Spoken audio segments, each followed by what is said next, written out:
The midday sun scorched the pavement as a pristine white Lamborghini streaked down the highway, a blur of speed and power. Inside, Victoria Hastings, young, wealthy beyond measure, and unshakably defiant, pressed her foot harder against the accelerator. The world had always bent to her will. Limits were for other people. Her sharp blue eyes gleamed as music pounded through the speakers, her diamond-encrusted fingers drumming against the wheel. A smirk tugged at her lips. She was untouchable. And then, impact. A truck tore through a red light, metal colliding with metal in a deafening explosion of force. The world tilted violently. Glass exploded, shards slicing through air, thick with the sound of screeching tires.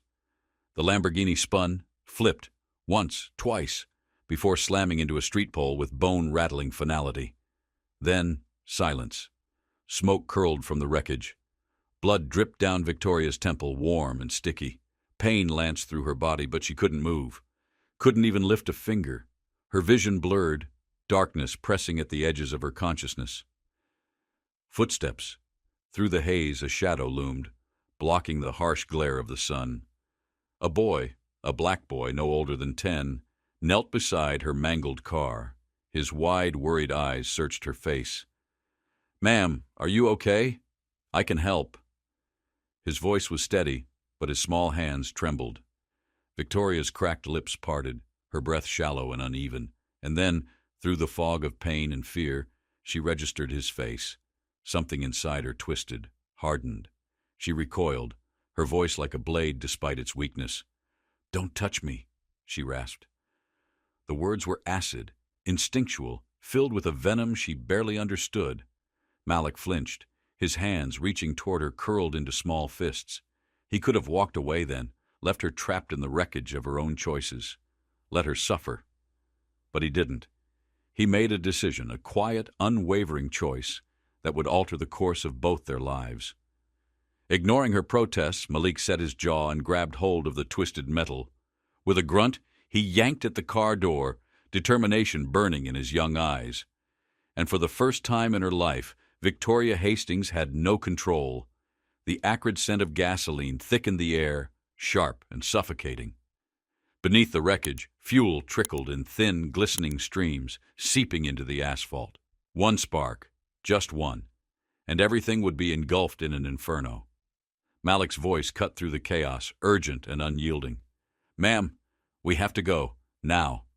Victoria barely registered the words. Her body felt like dead weight, pain clawing at every inch of her. Still, instinct kicked in, resistance, control. She weakly pushed against him, her fingers trembling, her breath ragged. She had never needed help before. She didn't need it now. But Malik didn't wait for her permission. His small hands found her arm, and with a strength far greater than his years, he pulled her free. Step by stumbling step, he dragged her away from the wreckage, his body straining under the weight of a woman nearly 3 times his size. They made it barely a dozen steps before the world behind them ignited. A deafening explosion split the air, a fireball surging into the sky. Heat slammed into them, hurling them to the ground. The force stole the breath from Victoria's lungs, pain crashing over her in fresh waves. She coughed, her body convulsing, her mind spinning in a daze. Then she turned her head. Malik lay beside her, his face smudged with soot, his small chest rising and falling rapidly. He had saved her. He had risked his life for hers. For the first time in her life, Victoria Hastings had no control. The acrid scent of gasoline thickened the air, sharp and suffocating. Beneath the wreckage, fuel trickled in thin, glistening streams, seeping into the asphalt. One spark, just one, and everything would be engulfed in an inferno. Malik's voice cut through the chaos, urgent and unyielding. "Ma'am, we have to go, now." Victoria barely registered the words. Her body felt like dead weight, pain clawing at every inch of her. Still, instinct kicked in, resistance, control. She weakly pushed against him, her fingers trembling, her breath ragged. She had never needed help before. She didn't need it now. But Malik didn't wait for her permission. His small hands found her arm, and with a strength far greater than his years, he pulled her free. Step by stumbling step, he dragged her away from the wreckage, his body straining under the weight of a woman nearly 3 times his size. They made it barely a dozen steps before the world behind them ignited. A deafening explosion split the air, a fireball surging into the sky. Heat slammed into them, hurling them to the ground. The force stole the breath from Victoria's lungs, pain crashing over her in fresh waves. She coughed, her body convulsing, her mind spinning in a daze. Then she turned her head. Malik lay beside her, his face smudged with soot, his small chest rising and falling rapidly. He had saved her. He had risked his life for hers. For the first time in her life, Victoria Hastings had no words. When she woke, the hospital room was sterile and too bright. Machines beeped softly in the background, the scent of antiseptic sharp in her nostrils. Her body ached, each movement a reminder of just how close she had come to death. Across the room, her assistant, Lauren, paced restlessly, her heels clicking against the tile. At the sight of Victoria stirring, she rushed forward, thrusting a tablet into her hands. "You need to see this," Lauren said, her voice tight. Victoria squinted at the screen. Headlines flooded her vision, one after another, each more damning than the last. Billionaire racist rescued by black child. Karma strikes. 10-year-old saves Victoria Hastings. She refuses to thank him. Victoria Hastings exposed. Her heartbeat slammed against her ribs. No. This wasn't happening. Her fingers tightened around the tablet as she scrolled through the comments, her pulse pounding in her ears. She deserves it. Hope she rots. That kid has a bigger heart than she ever will. Is she even human? The words burned, sharper than any wound. She had built an empire. She had controlled industries, shaped markets, bent the world to her will. But she couldn't control this, and she hated it. More than that, she hated the boy responsible for it all. Malik Carter. For days, she refused to face the media, refused to acknowledge the world that now seemed to relish in her downfall. But deep down, beneath the rage, beneath the humiliation, something else festered, something she couldn't quite name. No matter how hard she tries to escape it, the shame lingers. It follows Victoria like a shadow, creeping into her thoughts in the quiet moments, slipping into her mind when she least expects it. But more than the shame, it's his face she can't forget.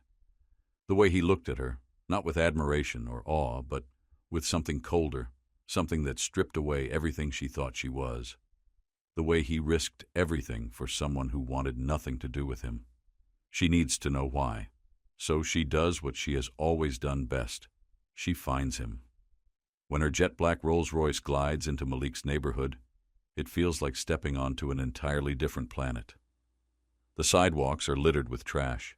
Buildings stand with boarded-up windows, and children play with toys that are cracked and broken, their laughter echoing down streets lined with struggle.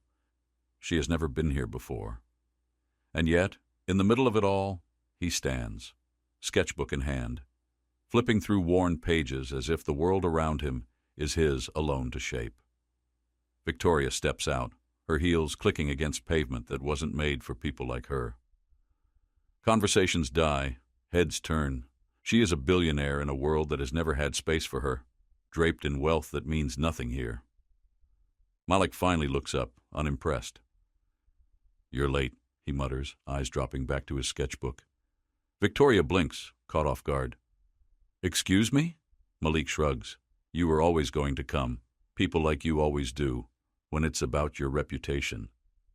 The words sting in a way she's unprepared for. For the first time, she is the one being judged. She steps closer, tightening her grip on her purse. "I never thanked you." Malik doesn't look up. His voice is steady, detached. "You don't have to." Her jaw clenches. "I owe you." Finally, he meets her gaze. There is no gratitude in his expression, no satisfaction, only certainty. "You don't owe me," he says, his voice quiet but firm. "You owe them." He gestures toward the children running barefoot on cracked pavement, toward the families struggling to carve out something better in a world that was never meant to be kind to them. His world, the one she has ignored. Something shifts inside her, a feeling she doesn't like, one she has never had to confront before. For all the power she holds, For all the influence she wields here, standing before this boy with nothing, she feels small. For the first time in her life, Victoria Hastings understands that money isn't the only power in the world, because Malik Carter, with no wealth, no privilege, no safety net to catch him, has something she has never possessed: humanity, and it terrifies her. Days later, the world watches in shock as a breaking news alert flashes across every screen. Victoria Hastings donates $10 million to underserved schools. Skepticism follows immediately. Another PR stunt, they say. Another billionaire trying to clean up her image. But then, the truth emerges. She doesn't just write a check. She shows up. She walks through school hallways, sits in classrooms, listens to teachers. She shakes hands with children who had only ever seen her face on magazine covers. And at the back of the crowd, watching as her world collides with his, stands Malik Carter. For the first time, he sees her differently. Maybe, just maybe, people can change. Weeks later, Malik finds an envelope slipped under his door. Inside, a scholarship, a future, a chance. His fingers tighten around the letter as he looks up at the city skyline, the towering buildings, the world that Victoria once ruled over with cold indifference. For the first time, it doesn't seem so far away. Because real power isn't about money. It's about choice.